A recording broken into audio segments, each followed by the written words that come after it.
Hi everyone, today we will crochet a great loop and I'm using here the very soft Rosy Green Wool Big Merino hook. This is color blue, as you can see of course, and I'm using a 4.5mm crochet hook by Clover, and we need also a tapestry needle for sewing later. So first you have to do a ball using, for example, a wool winder or your hands, and then we can start crocheting. We start with a simple slip knot, and then you just chain stitches. Make sure they are really loose, otherwise you will get such a banana look. And please don't ask me how many chains I have, because it doesn't matter. I don't count my chains. You just have to measure your chain. So if your chain is long enough, then you just measure this length, and it should be somewhere between 120 and 150 centimeters. If it's 120, it will be quite tight, and if you have 150 centimeters, it will be more loose. So it depends what you like more. So just continue chaining until you have your desired length. If you have reached your desired length, we will crochet the first row only with half double crochets.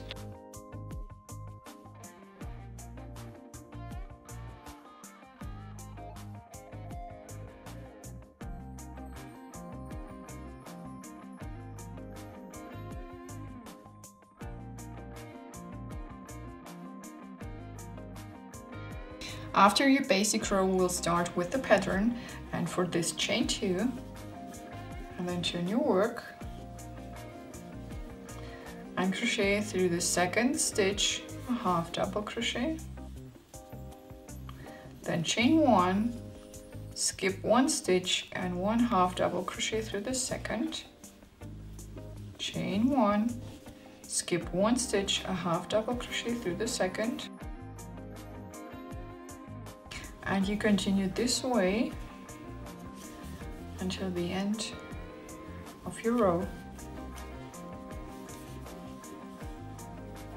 So this is my second row, and I ended up with a chain 1 and a half double crochet through the last stitch. Maybe you have a different number of stitches and you can't close this way, you can't finish the row this way, then you should finish with 2 half double crochets. So if this would be your last stitch, then just crochet 1 more half double crochet. Okay, the next row we start with 2 chain stitches and then turn your work, and we crochet a half double crochet through this space here. If you would end up with 2 half double crochets here, you would now chain 1 and then skip the stitch and continue crocheting a half double crochet. But we don't have this. That's why we have now here 2 half double crochets and chain 1 now, and then skip this half double crochet and crochet 1 half double crochet through the next space. Okay, so we're just doing the opposite of the row before. So we chain here again and skip this half double crochet and crochet a half double crochet into the next space, so that you get this pattern.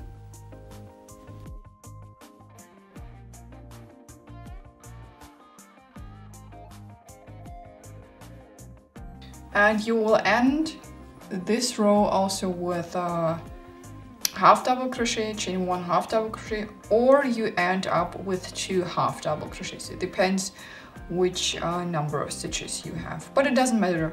So you should just have this look. So as you can see, I ended up this row with 2 half double crochets, and now I will show you how to continue from now on, that you're sure you're doing right. So you start again with your 2 chain stitches, and the next stitch here is a half double crochet. So I chain 1 again, then I skip this half double crochet and crochet a half double crochet through the next space.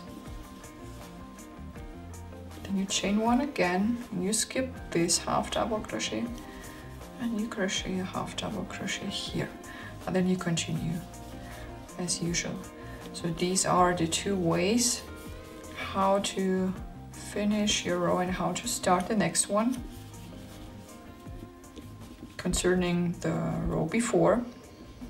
So these are the two alternatives, and you continue crocheting in rows until your loop is big enough, so you will have the height or the width of your loop, and we will finish by crocheting a row only with half double crochets, and then we'll join the loop, and I will show you if your loop is big enough. So that's the width of my scarf, and I have here 18 rows and 19 with the first one. So the last row will be also only half double crochets for this chain 2, and turn your work, and then continue crocheting half double crochets for the whole row. So you crochet half double crochets across the row until the end. And if you have here the chain space, just go through the chain space, and the others through the stitch. After your last row, we will join this loop with slip stitches. So we'll join these two ends together by slip stitching.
Thanks for watching. I hope this tutorial was helpful. Watch also other videos and don't forget to subscribe to be notified about new tutorials. And until next time, bye bye.